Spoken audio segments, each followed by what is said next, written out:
രാവിലത്തെ ബ്രേക്ക്ഫാസ്റ്റിന് ദോശയോ ഇഡ്ഡലിയോ ഒക്കെ റെഡിയാവുന്നതിൻ്റെ ഉള്ളിൽ തന്നെ നമുക്ക് ഒരു സ്നാക്സും കൂടി റെഡിയാക്കിയാലോ? കുട്ടികൾക്ക് സ്കൂളിലേക്ക് കൊടുത്തയക്കാലോ? കുട്ടികൾക്കെന്ന് മാത്രമല്ല, ഓഫീസിൽ പോണവർക്കും ഒക്കെ നമുക്കൊരു സ്നാക്സ് ടൈമിൽ ഒരു ഇടനേരത്ത് കഴിക്കണമെങ്കിൽ ഒരു ഐറ്റം ആവുകയും ചെയ്യും. ദോശമാവ് കുറച്ച് എടുത്തിട്ടുണ്ട്. അതിൻ്റെ കൂടെ തന്നെ നമ്മൾ കുറച്ച് മൈദയും കൂടി ചേർക്കണം. അതായത് ലൂസ് കൺസിസ്റ്റൻസി അല്ല വേണ്ടത്, നമുക്ക് സ്പൂണിൽ നിന്ന് ഇങ്ങനെ മുറിഞ്ഞു വീഴാവുന്ന രീതിയിലുള്ള ഒരു കൺസിസ്റ്റൻസിയിൽ കിട്ടണം. അതിനുവേണ്ടി കുറച്ച് മൈദയാണ് എടുത്തിട്ടുള്ളത്. ഗോതമ്പ് പൊടി ഇട്ട് കൊടുത്താലും ടേസ്റ്റ് ആയിരിക്കും. പോലെ തന്നെ നമുക്ക് കിട്ടുകയും ചെയ്യും കേട്ടോ. പിന്നെ അതിലേക്ക് സവോള, മല്ലിയില, പച്ചമുളക്, ഉപ്പ് ആവശ്യത്തിന് അതും കൂടെ ചേർത്ത് കൊടുത്ത് നന്നായി മിക്സ് ചെയ്തെടുക്കുക.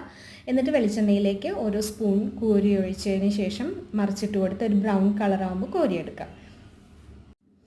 ഇത്രയേ ഉള്ളൂ. അത് സിമ്പിളായിട്ട് ചെയ്യാൻ പറ്റും, എന്നാൽ ഒരു വെറൈറ്റി ആയിട്ടുള്ള സ്നാക്സ് ആവുകയും ചെയ്തു. നമ്മുടെ ഹെൽത്തി അല്ലെങ്കിൽ ഈസി സ്നാക്സ് ബോക്സ് റെസിപ്പിയിലെ 3ാമത്തെ വീഡിയോ ആണ് ഇത് കേട്ടോ.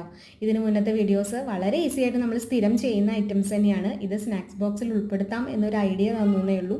കാണാത്തവരുണ്ടെങ്കിൽ കണ്ടു നോക്കണേ. അപ്പോൾ ഇത് ഇങ്ങനെ പാക്ക് ചെയ്ത് കൊടുത്തയച്ച് കഴിഞ്ഞിട്ടുണ്ടെങ്കിൽ കുട്ടികൾക്ക് നല്ല ഇഷ്ടപ്പെടും. അതിൻ്റെ ഉള്ളിൽ നല്ല ദോശമാവ് ആയതുകൊണ്ട് തന്നെ നല്ല ഫ്ലഫി ആയിട്ടിരിക്കും.